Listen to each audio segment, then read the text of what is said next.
Paz do Senhor a todos.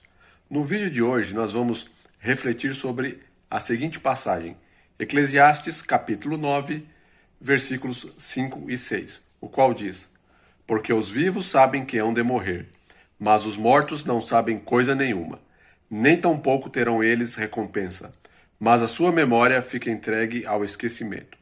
Também o seu amor, o seu ódio e a sua inveja já pereceram, e já não tem parte alguma para sempre em coisa alguma do que se faz debaixo do sol.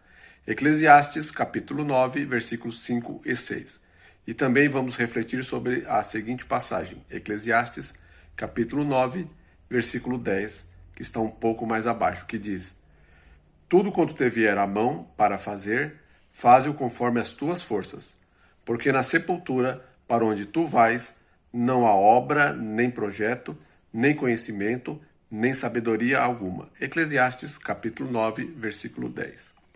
Bom, quando nós lemos essas duas passagens, a única conclusão que podemos ter é que o morto não sabe de nada e que a morte é um estado no qual a pessoa está inconsciente, num estado de inexistência, como se estivesse em sono profundo, ou seja, não há nenhum tipo de atividade, não há nenhum tipo de lembrança, ou seja, a pessoa está inconsciente.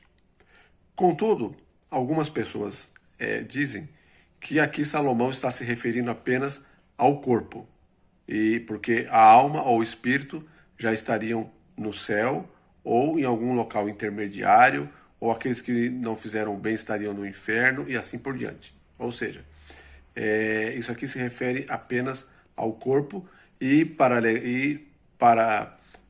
terem uma base para falarem isso, eles alegam que Salomão está se referindo apenas às coisas das quais se fazem debaixo do sol. Bom, vamos refletir então a respeito desta afirmativa que diz que aqui Salomão está preocupado apenas com o corpo, que isso aqui se refere apenas ao corpo. Irmãos, tal afirmação está rebaixando a inspiração do Espírito Santo e a Bíblia a um nível baixíssimo. Por quê?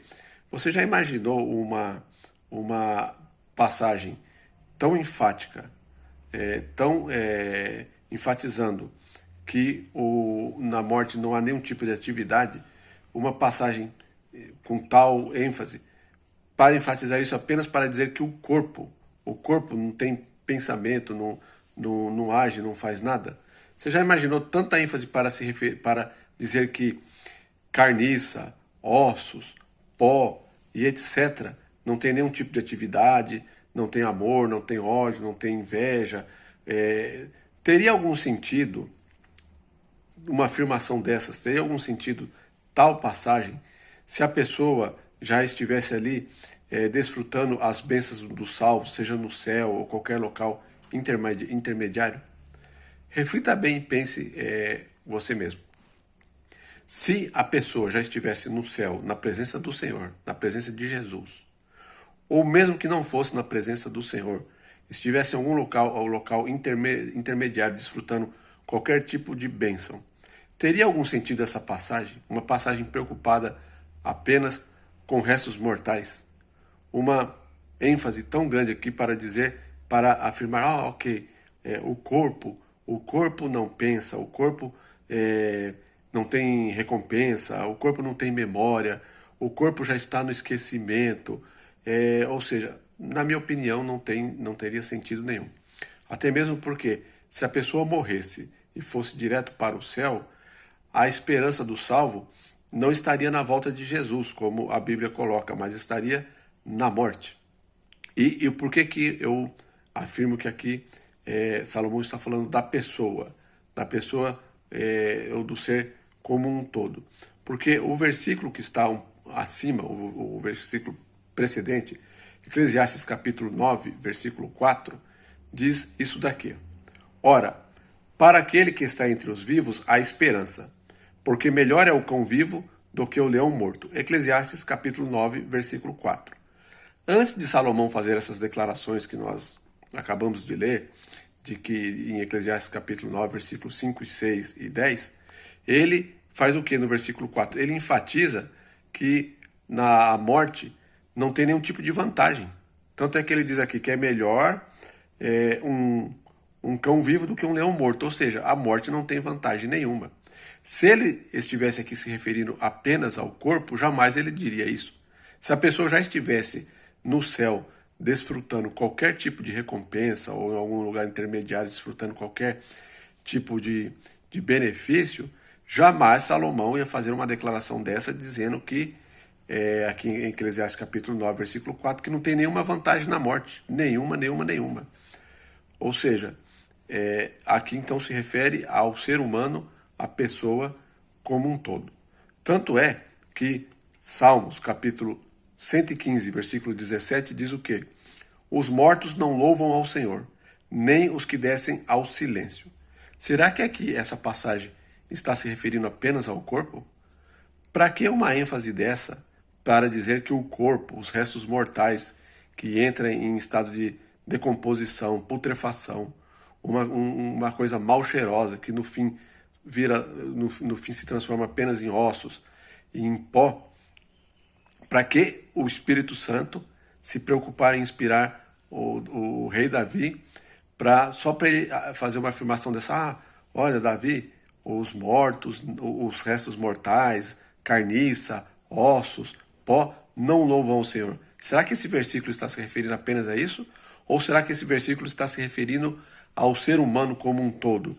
E tal versículo e tal passagem foi escrita na Bíblia para deixar bem claro de que a morte é um estado de inconsciência, um estado de inexistência, como a pessoa estivesse em um sono profundo.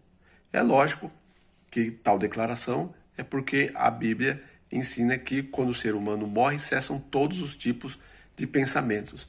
E assim o ser humano vai permanecer até a volta de Jesus. Não haveria nenhum sentido tais passagens se preocupando apenas com o corpo ou com restos mortais.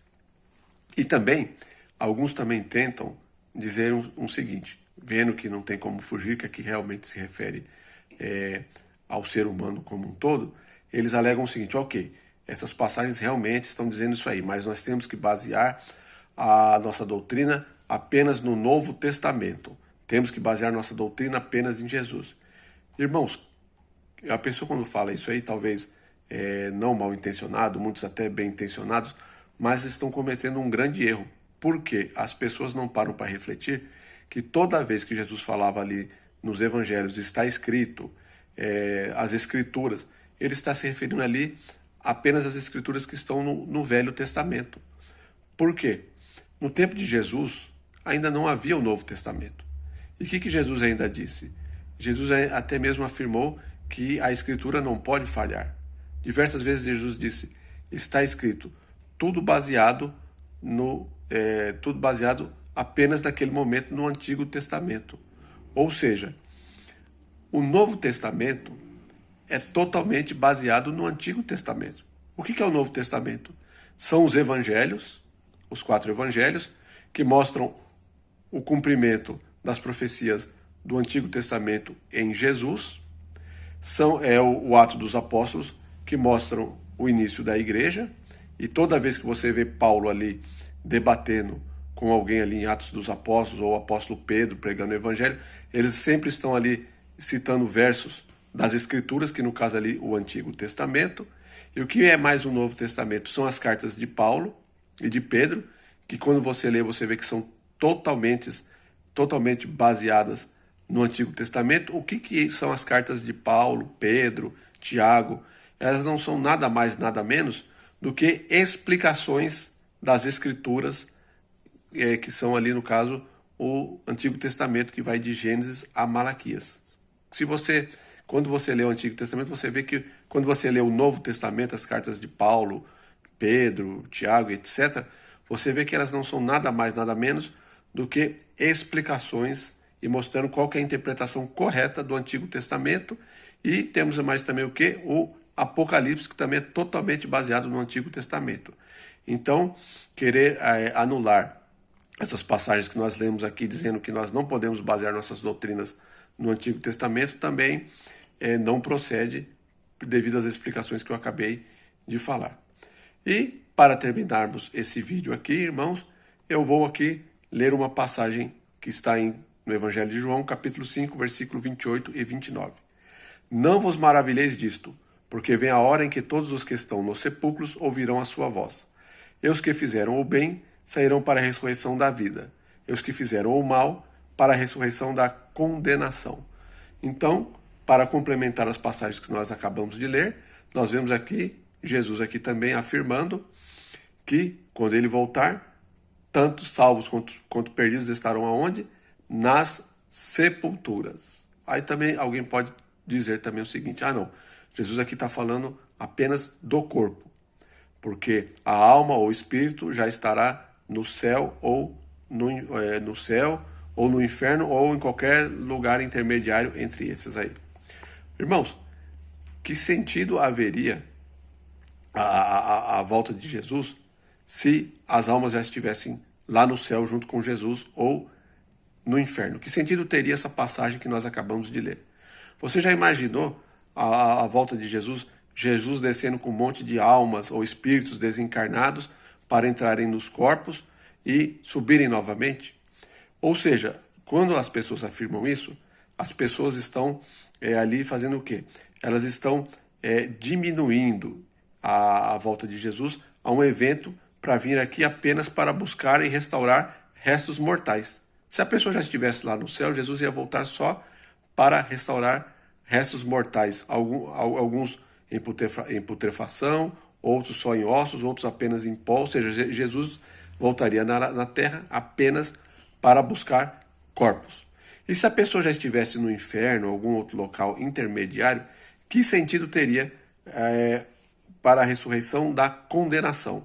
Se a pessoa já estivesse ali queimando ou sofrendo qualquer tipo de tortura que fosse, que sentido teria? Ou seja, Jesus ia voltar para retirar a pessoa de um local que já está em chamas ou recebendo qualquer tortura, para passar a pessoa para outro compartimento que a única coisa que vai acontecer, ela vai continuar sendo torturada. Não teria nenhum sentido. Então, a doutrina bíblica, então, como nós acabamos de ver aqui nessas passagens que nós lemos, é o quê? De que a pessoa morre, ela vai para um estado de sono profundo, como ela estivesse ali num estado de inexistência, inconsciência, não tem nenhum tipo de pensamento, não tem nenhum tipo de raciocínio, ela não pensa em nada e assim ela vai ficar até a volta de Jesus. Bom, esse vídeo aqui é apenas uma pincelada no assunto e eu decidi fazer esse vídeo porque eu assisti em um debate que estavam falando a respeito do que acontece quando morre, e quando foi lida essa passagem de Eclesiastes capítulo 9, versículos 5 e 6, um dos debatedores falou, não, mas isso aqui se refere apenas ao corpo. E aqui Salomão está falando apenas das coisas que acontecem debaixo do sol. Não está preocupado aqui com planos espirituais. E agradeço a todos aqui que estão acompanhando ao canal.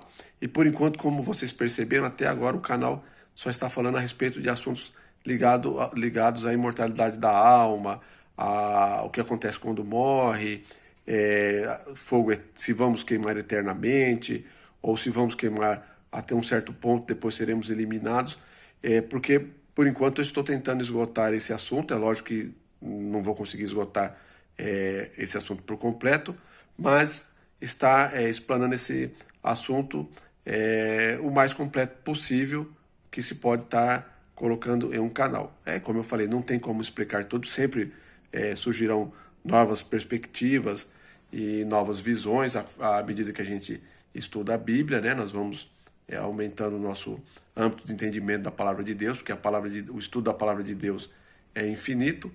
E depois que eu terminar, eu conseguir ter um bom repertório a respeito desse assunto, passarei para outros assuntos.